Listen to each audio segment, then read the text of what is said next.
America needs a tidal wave of the old-time religion. I have sinned against you. How dare you! We have no need to doubt God. The harlot Babylon is preparing the nations to receive the Antichrist. I didn't even build that house with money from the church. I built it with money from my book. I don't make this stuff up. Repenting of your sin. It is a moral issue. They got together and swore a pact to the devil. I just enjoy seeing people worship, praising God. Hey everybody, and welcome to Believe It or Not, the show where we believe it, or maybe we sometimes we do. I'm gonna say Don't. probably not. Me for sure not. Yeah. Trev, you could go either way on this. Yeah. With your past history and the things you've gone through, I don't know what to say really. The shit I've seen, man. I'm a pretty hard denier, so yeah. Well, speaking of the shit we've seen, since the uptick in kind of listenership and viewership in the last little bit, we've been getting some messages from people being like, hey, thanks for your content, or people being like, fuck you, or people being like, we appreciate all of that too. Tell us to fuck off, tell us thank you, we don't care, just bring it in. We love it all. We love it all. I have had a few people say I'm demon possessed. Well, you might be. Have you gotten tested? No, I haven't. Yeah, you should go to the church clinic and they'll tell you if you got one or don't. Do priests have like a walk-in clinic for that? Like exercise? I'm sure they do, right? Yeah, I think it's just like they just dunk you in holy water and you scream. Then that would be my guess anyway. I don't know. Yeah, that's true.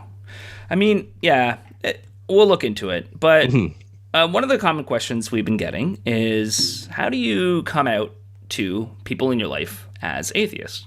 Right. Damien suggested maybe we just do an episode about that. Yeah, I think it's an important thing to kind of discuss, and especially us now, where we're kind of in a position where we are influencing people and they are listening to what we're saying. Yeah, right? Yeah, it's true. I think that's an important kind of distinction to make for people as well, because again, at the end of the day, we're just two guys on the internet doing a podcast, right? So I think it's good to kind of talk about what our role is in that and what everyone's individual roles are in that exactly. as well. Yeah. And I mean, I guess I'll start by like just saying personally how I did it, which was basically for a long time I didn't tell my family. I told my brother because he was also an atheist, and then I just didn't talk about it. Before that, when I was having doubts, I was very open about my doubts, and I was very open about my questions and stuff like that. And then just, the responses were okay, sometimes defensive and stuff like that. And then when I finally decided I didn't believe, I don't know, I had this weird fear that I couldn't get over for a long time about like how they would react and stuff. And I just, basically saying I might not be the best person to give advice on this, but I can kind of, say how it went when I finally did, and talk about that. And of course. I mean, and that's the thing, like you say, you may not be the best example, which I don't necessarily think that's true. Your example is as good as anyone else's, because that's your experience and how you dealt with it, right? Yeah. And I think that's part of what we want to talk about today, is that it's not about who is the best example and who is doing it right, because there is no right way to do it. Everything in this kind of situation is based on the individual. It's based on your own situations and what is going to be the best possible outcome for you. And I think that's the important thing to stress, is that yes, like you want your family to know or to understand, and some of this stuff, sometimes you have to make a decision that might be better for you, and it's hard to make those choices on what is going to work where everyone is happy, right? Exactly. Like you said, you didn't say anything because you were afraid. You didn't know what the response was going to be, and especially coming from a situation where that's a huge part of your life. I mean, for some people that's their whole life, right? Yeah. And then when I finally did, like I told my brothers, I never really explicitly told my dad, because when I finally got the courage to tell my brothers, and they were amazing about it and just like so loving, and my sister as well, I didn't really tell my dad except for to say, because he kind of asked, and I'm like, basically, if there's a God and he wants to reveal himself, then he can do that. And I was just vague about it. My dad was sick and he wasn't gonna live much longer, and I wasn't gonna, at the end of his life, gonna drop that on him. Like sure. It just didn't make any sense for me to do that. So I just kind of left it vague and left it open, and just let him know that I'll always seek the truth, which is true. I'm always going to seek the truth. And if the truth somehow leads me back to God, then I mean, I'd be surprised, but I'm still going to just seek the truth. I think that's one of the issues too, especially coming from it, where you feel like the need to have this truth, right? And the need to express this truth, and like you shouldn't lie about these things, right? But at the same time, it's like these aren't easy questions. And yeah, it's true. There are people in situations where if you did come out with this stuff, you know, your family might not support you in any way. They might exclude you from your household and the people you care about. So it's not a black and white decision. And the other thing I think we should mention is it's not our position to say how or when either. Yeah, exactly. I think it is important to have visibility, and I think it is important to, of course, that people know people in their lives who are atheist and who are nice people and stuff like that, and all that stuff. But I also, like you said, you have to assess your situation. Do you live in a country where you could get arrested if you're an atheist? Yeah. Like, then maybe keep it quiet for a bit, unless you really want to make a stand and be a martyr. That's a decision you have to make there. Are your family going to kick you out of the house? Do you have a support system if that happens? I think there's a lot of stuff, a lot of questions to ask, because you want to be honest with yourself, and it'd be nice if everybody just had that relationship with their family and friends and everything, that you can just be open and honest, but not everybody has that. And the reality is that that's just not how it works, right? You just need to be able to find the people who will support you and can support you in this regard, right? Exactly. And that's another point too that I wanted to make, is that I think it's a good idea to have a support system first before you go, like an atheist or at least a supportive of atheist support system before you go into that, so that if it doesn't go well, you have people to talk to afterwards about, oh, my family blew up at me, or even can I crash on anybody's couch tonight? Like, have that. If you think that it's possible that it could go south, just have that support system. And even if not, just, I think it's good to have that support system so that you just have somebody to debrief with after that conversation. I think another thing that might be worth pointing out as well is that I feel like your religion is such an identity. Yeah. Would you agree? Yeah. Like it's such a defining feature of who you are. Whereas for me, I don't take me being an atheist as an defining feature of who I am. Exactly. It's much more incidental. So in that regard, I would almost say that, well, it's important to know what your belief system is, I guess, and how it's changed. It's also not really like you don't need to define yourself as an atheist in order to have that, right? Yeah, it's true. It is nice to feel like you can just be honest about what you believe and all that stuff, and it is, I don't know, there's some comfort in having like a label or whatever. But on the other side, it's a lack of belief. It's that whole the only reason we have to have a word for it is because everybody else acts this other way. Yeah. It's like we're the opposite of what most people are. We're the negative or whatever. And it's like, it's a weird way to put it, I guess. But yeah, it's not who you are. It doesn't define who you are. There's so much more that defines who you are. Exactly. Than whether or not you believe in the supernatural or... It is funny that a lack of belief is a belief system. Yeah, it's true. Because there's so many different people that, like, there's people who are atheists who are still, like, into... like mysticism or into like weird pseudosciences or weird like things that, you know, there's like different degrees. There's people who are super skeptical of everything, and which I think is more where I lie, where, you know, I'm also not going to go for alternative medicines and things like that. And then there's also people who like Yeah, because it's just such a wide range of who you are. Like, it's just one little thing about you. I guess another question for you, Trev. You said that when you were kind of going through this, your first real thing was going to your brothers. Yes. Yeah. What other systems did you kind like and support groups did you kind of look towards during this? Was it like friends you knew? Was it other family members? Was it anything else that kind of? I guess at the time I didn't have a lot of like most of my friends were still Christian. Like I didn't have, but they were also kind of just supportive of wherever I landed. And then there was just like online communities and stuff, like Facebook groups. There's a couple like podcasts that I listened to that had like fan groups that were just good places to vent and talk about it and things like that. And just when I realized that I didn't believe anymore, I told my roommates at the time, and they were really supportive and stuff like that. So it's not like I didn't tell anybody. It was just like, of course, my family I didn't tell. Just having people in my life, and I didn't live in the same city. I wasn't relying on. Yeah, that makes a huge difference for sure. Yeah, and then when I finally did tell, I mean, I think we were in like planning stages of the podcast before I even told my siblings. So that's a long time. I remember years ago I was asked to be on CBC Radio to talk about, they were doing a show about why people with degrees work in coffee shops. And I declined to do it because because my degree is in ministry. Right. At the time it's like, well, this is just what I could do now because I can't have a job in ministry because I don't believe in God. And that's another thing, too, to bring up is that people who lose their faith while they're in a job as a pastor or in a Christian school.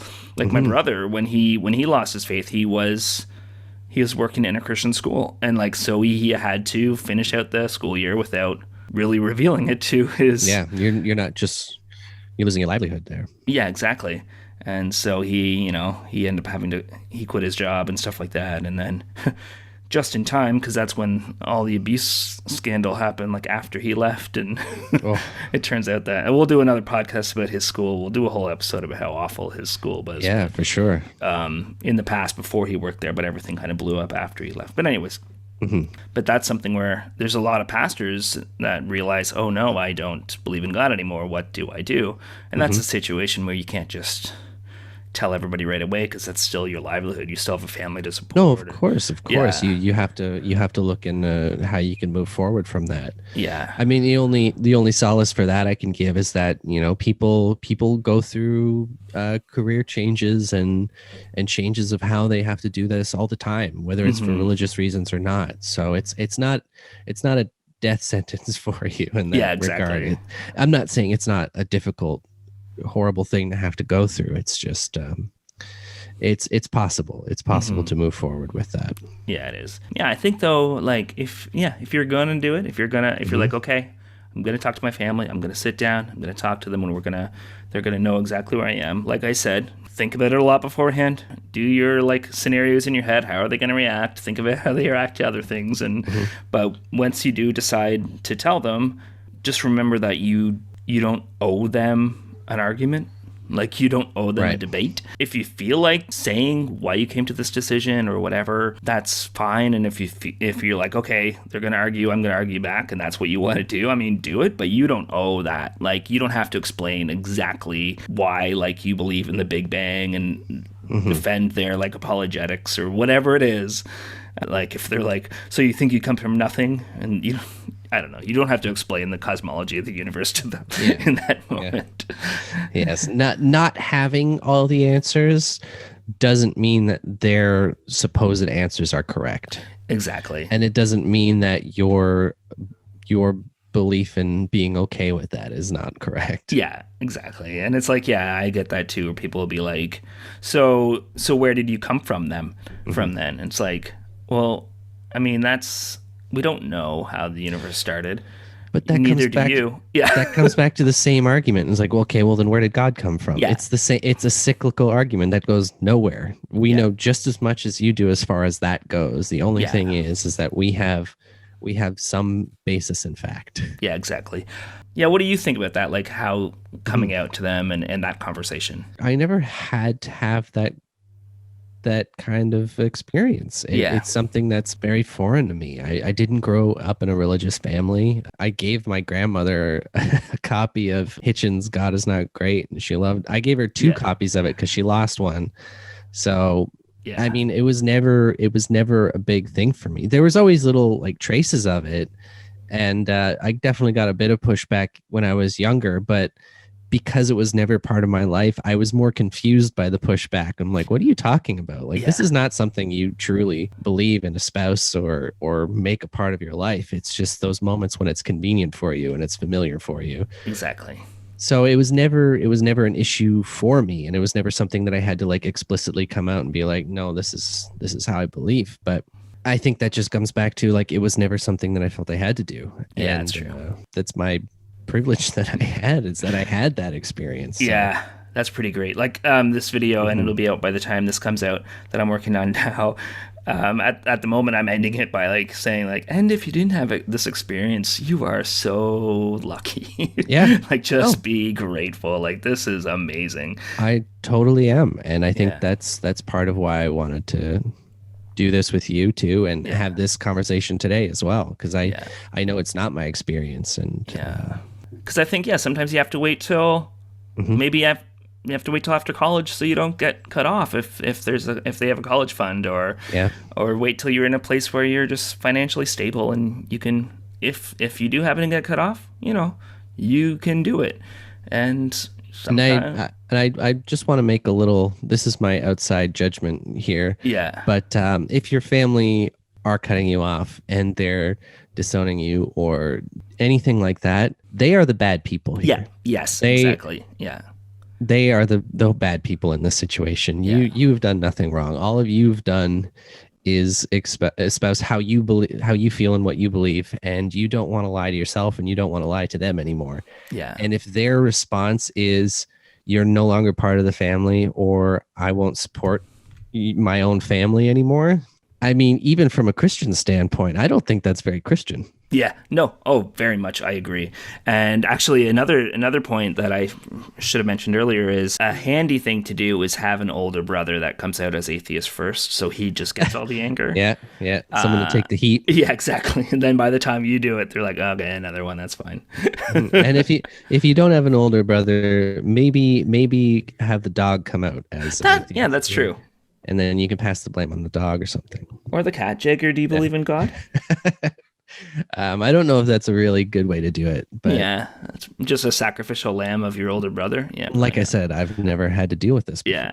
Yeah. And that's the other thing too, is just, it is so nice to be able to just be yourself and be honest. And if you can do it, oh man, it is like after the anger goes away, it is just a weight lifted off your shoulder. Like you don't have to pretend to be somebody you're not in family situations and things like that. And even, it's funny, the amount of people who will let you know as well after you've come out and said, I've been struggling with this too, or I also don't believe, but I don't know how to tell people. Like that's been incredible too. Like my cousin messaged me the other day about something else, and I said I was working on a video, and she's like, oh, what kind of video are you working on? And I was like, oh, I don't think you're going to be interested. And I told her, and she's like, you would be surprised. And it was just like, oh, okay. Yep. I think that's the other thing too. Yeah. There are more and more people who are doubting, and more people who don't really believe, or they're questioning it. Like it's much, much more common now. And like you said too, even the people who do believe, I think there are a lot more supportive people out there than there are people who aren't supportive of you. Yeah, it's true. My family blew me away with just how loving and accepting they were. Yeah. You may not have that experience. No, they love you for a reason. And these are people you care about enough that you want to share with. There's probably a reason that you care about them that much. And they probably care about you a lot too. So hopefully, there's no maybe they'll be upset, or maybe it'll hurt them that, they may feel like they failed you in some way or something like that. And those things could crop up. But at the end of the day, hopefully you're in a situation where they're going to love you no matter what. Yeah. And then you'll get passive aggressive Facebook messages from your childhood friends' parents. People who don't really matter in anything. Yeah, exactly. Yeah. It's like people who go out of their way to make bad reviews on stuff for no reason. It's like you're not helping anyone. Exactly.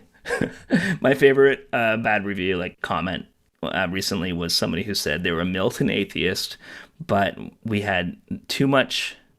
He used a Cockney expression of like rabbit stew. No, I don't know. It doesn't matter. Like, and then said, look it up in brackets, basically saying that we talk too much at the beginning of the episode and we should just get to the point. And, but I love how he said a term that he knew we wouldn't understand and then said, look it up, as if that makes him look like a smarter person when he could have just said, you guys talk too much. So he added like an extra step to me for me to like look up what he's talking about. Okay. I mean, he understands the point of what podcasting is. Yeah, right? exactly.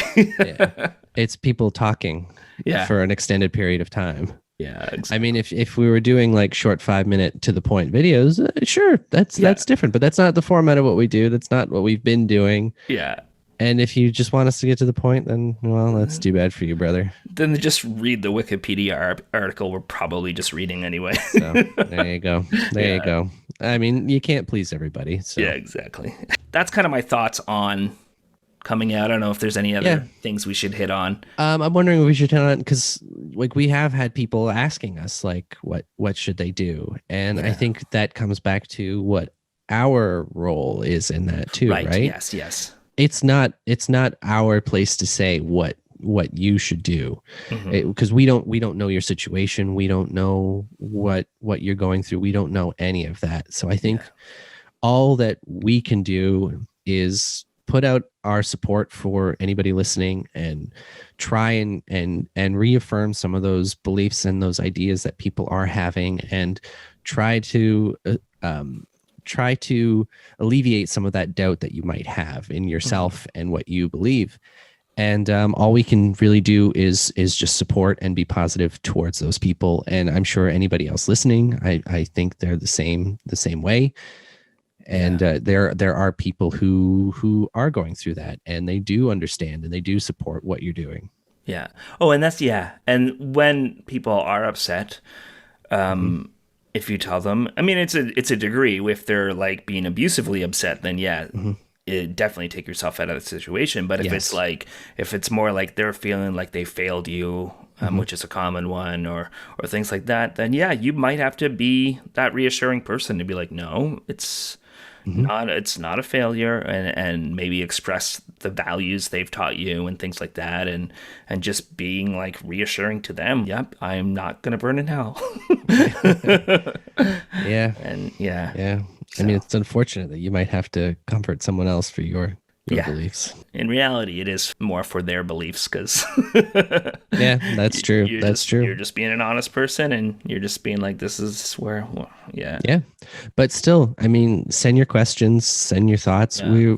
We're more than happy to, give our thoughts and our opinions on these things. And I mean, at the very least, we can be a sounding board for people. But at the end of the day, that decision comes down to you and your situation. So this is a lot of not really answering it, because it is up to you.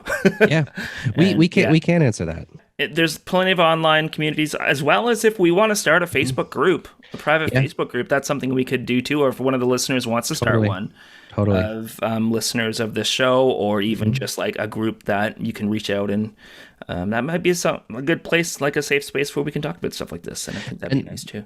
This is a relatively new thing for us as well. Like we have a lot of people listening, we have a lot of people engaging, and we're still navigating that as well too. Yeah. So this is very new for us as well. I think that's a thing we should say. So we really do appreciate all of everyone out there who is supporting and is commenting and engaging. So we do want to have people engage and interact and have those discussions. So if people do want to do that, we give you all the power to do that. Yes, exactly. But let's move in then to, we'll do the thank you. We'll do our patron Bible study. Yes. And we'll go into Christian rock lyrics. Oh my God, wow, thank you so much. Oh, thank you. Thank you so much. Ever everybody. Welcome to the Bible study. We're back diving deep into the Word. And this week we're talking about the Psalms. And is that how you say it? I'm sure it's how you say it, right? I always thought it was Psalms. Yeah, no, I saw a video recently where it says it's pronounced Psalms. So okay, so it's not Psalms, it's Psalms. It's Psalms. Yeah, I'm sure. Good to know. Yeah. I've always seen it written down, but I've never heard it out loud. Yeah, you'd assume that P was silent, but no. I didn't. No. Oh, okay. But so we have some people to thank first for making this Bible study possible. That's true. We'd like to thank our friend Jared V and our friend Ant-Man and our friend Friends with Pants. I mean, most of my friends have pants. Sometimes they don't. As well as Lee P and Megan F. Thank you all so very much. Thank you so much. And I just realized that Friends with Pants is a friend we know. Oh yeah, I knew that picture. Yeah, I just saw the email. Thank you, Friends with Pants.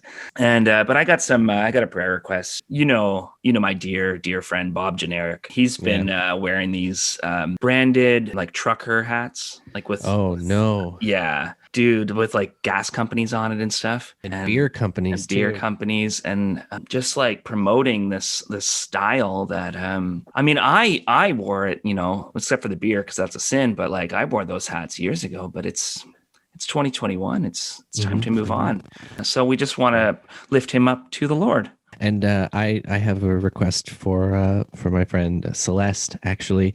And as of late, Celeste has not been living up to her namesake, being celestial and heavenly. They've been dabbling in some very earthly, worldly things, just amassing worldly possessions, and it's getting to be a problem. You need to start thinking about what comes next, what comes after, and preparing yourself for your eternity with the Lord. And stop worrying about all those Beanie Babies that you have in the attic, and stop worrying about all those other collectible toys that you've been getting. It's not working out, is what I'm saying. It's not working out, and I definitely I also have a prayer request for my friend Alicia. Mm-hmm.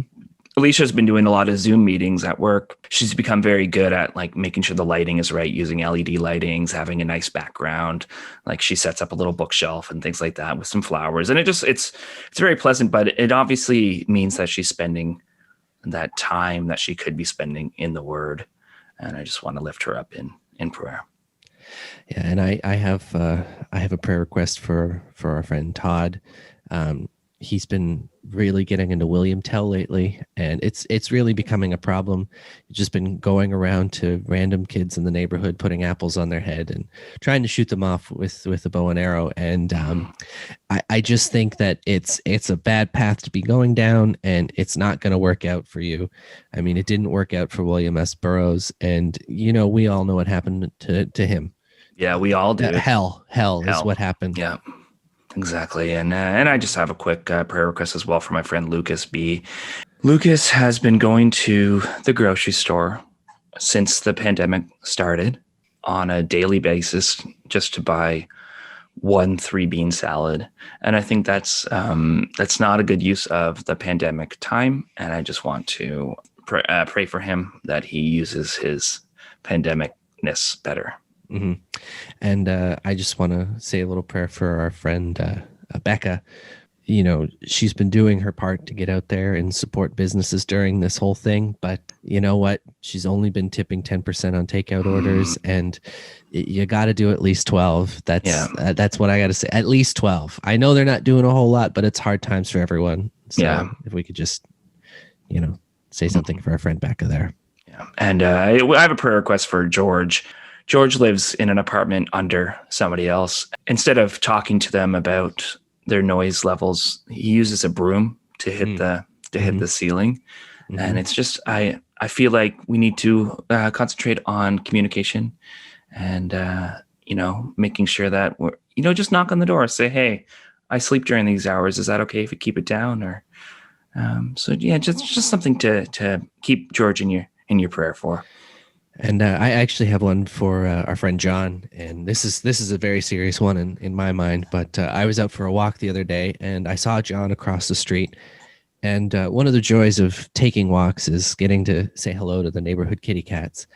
And John walked right by one of the friendly ones, completely ignored it, didn't give it a pet or anything. And I think that's ignoring a gift from up above, is, the presence of a kitty cat to be pet. That's true. John, I need you to reflect on that and think about how you can accept those gifts in the future. Yeah. And just a quick prayer request for you had John, I have Jonathan, and I just want to pray for him. He's a nice guy, but he always brings up, when people say that they like cats, he always has to bring up that he likes dogs. It's not a one or the other, Jonathan. You can like both. It's just, it doesn't make you interesting that you like dogs better than cats. It takes away from, you saying how cute your cat is. So maybe we just leave that be from now on, Jonathan. That's true. And I have another request for our friend Rachel. And now I know Rachel's been doing her part for the environment, for everyone lately, but I know that the last couple times at the grocery store, Rachel has forgotten to bring reusable bags and had to buy more plastic bags there. So, not a huge deal, but it is for the environment, and we need to take care of our world so we have a place to be before we have to go up to heaven. So yeah. Just remember those bags next time. And a huge prayer request for my friend Devin. I don't know if you guys know Devin, but he's a bit of a liar in some ways, because he offered me a grilled cheese the other day, and he made it for me and handed it to me, and there was some turkey slices in it. And that's not a grilled cheese. That's a melt. And it's like, it was delicious. Probably one of the best sandwiches I've ever had in my life. But it wasn't a grilled cheese. And I didn't appreciate the lying of giving false testimony. That's fair. And I have one final one for our friend Raymond. Unfortunately, everybody loves Raymond, so we can't say anything negative, so I'll have to say something about myself. I had some impure thoughts. I thought about gambling. I thought about buying a lottery ticket. I didn't, but I thought about it, and let me tell you, I've regretted it ever since. So. Okay, I'm so glad you didn't, but that's still a sin. So we'll pray for your forgiveness. Thank you, and Raymond, thank you so much for understanding. Everybody loves you. Yeah, everybody. Yeah. Well, and then that was great. Thank you guys so much, though. You do keep this going, and you do keep us getting up in the morning. And we'll see you shortly. And we thank you. And now we're just going to go into some Christian rock lyrics. Can't you see you're not making Christianity better? You're just making rock and roll worse. We haven't done the Newsboys in a while, I feel. Ah, yes. And you know what? What better place to start than with them, I guess. I don't know what I was trying to say. Because we're talking about what we don't believe. Maybe it's important to understand what the Newsboys do believe. What do they believe? Well, let's see. So the song's called We Believe. This is new wave Newsboys. This is modern day Newsboys. This isn't the Newsboys of that your grandpa would listen to. So are they the newsmen? Probably the new newsmen. Yeah, newsboys to men. Yeah, exactly. And but they say in this time of desperation, when all we know is doubt and fear, there's only one foundation. We believe in this broken generation. When all is dark, you help us see. There is only one salvation. We believe in God the Father. We believe in Jesus Christ. We believe in the Holy Spirit. And he's given us new life. We believe in the crucifixion. We believe that he conquered death. And it goes on from there. It's basically the Apostles' Creed in a song. Right. I played Assassin's Creed. Oh, pretty much the same thing. Yeah. I don't know if this is the most broken generation there's been. No, probably not. We have a lot of work ahead of us. We got a lot to change. There's been some bad stuff that's happening, but I think a lot of people are working towards change. And yeah, I would agree. Yeah, it feels really down right now because there's a whole pandemic, but I'm on some wait list to get a vaccine, so that's exciting. Yeah. Might happen in the next few weeks. I just want to say, I always find it so funny how much Christian rock has to be like, this is what I believe. I believe it. Too bad. This is what I believe. I'm like, we get it. We know. Yeah. That's you're a Christian band. We know exactly. We know that you believe this. We don't care. Yeah. But it's like, okay, great. Cool. Good for you. Good for you, man. It's fine. You do you. Why do you have to make it seem like I'm an asshole because I don't? It's really just kind of rude. It is, yeah. Because, yeah, you believing this stuff doesn't stop it from being this dark generation that you think it is. Yeah, and it also doesn't stop you from being wrong. And it's not like there weren't Christians when it was dark. I don't know. I guess they think it's the Dark Ages? The Dark Ages, yeah. Mm-hmm. Yeah. Yeah, were there Christians around there? I feel like they might have caused it. Yeah, I'm sure. They definitely didn't help. Yeah. So that's our rock lyric, and that's and it's such a vanilla sounding song too. I just want to throw that out. Is it? Yeah. Just like a weak bass riff, and then like simple drums, like that kind of like vanilla. No, like it's trying to sound super epic, and like that's even worse. Yeah. And there's nothing. It just feels like every other Christian song that I've heard. Mm-hmm. I don't know, guys. Do better. Make better music is what I'm saying. Bring back the old newsboys that also weren't very good. Thanks all for listening. And reach out to us. We may answer, we may not. We'll try to. But sometimes I'll look at an email and I'll say, oh, I'm going to respond to this. And then a couple of days later, I'm like, oh, I haven't responded to that email yet. And then a few weeks later, I'm like, oh, I guess it's too late. So, but I try to. I mean, it's not too late, but I mean, I do the same thing with everybody. So that happened to with my grandmother a couple days ago. I said, oh, I'll call you later tonight, and then I totally forgot and called her 2 days later. So yeah, we're just a couple of forgetful boys. Mm-hmm. And did she kick you out of the family, or? Yeah, she did. She's like, listen, you stupid piece of trash. Answer my dang phone calls. You're cut off. Don't come home for any holidays. I don't want to see you. That's what she said to me verbatim. Yeah, that makes sense. And then I said, well, them's the breaks, Granny. And then she said, I'm sorry. Please come back. We miss you. And everything's fine now. So great. Mm-hmm. That's really cool. Yeah, it really is cool. Sometimes you just got to stand your ground. Yeah, exactly. Put your foot down. Mm-hmm. Mm-hmm. Well, thanks everybody. We love you. Have a wonderful time. Yeah, and we'll see you soon, guys. Woo! Bye. Bye. Work, Sky Moon.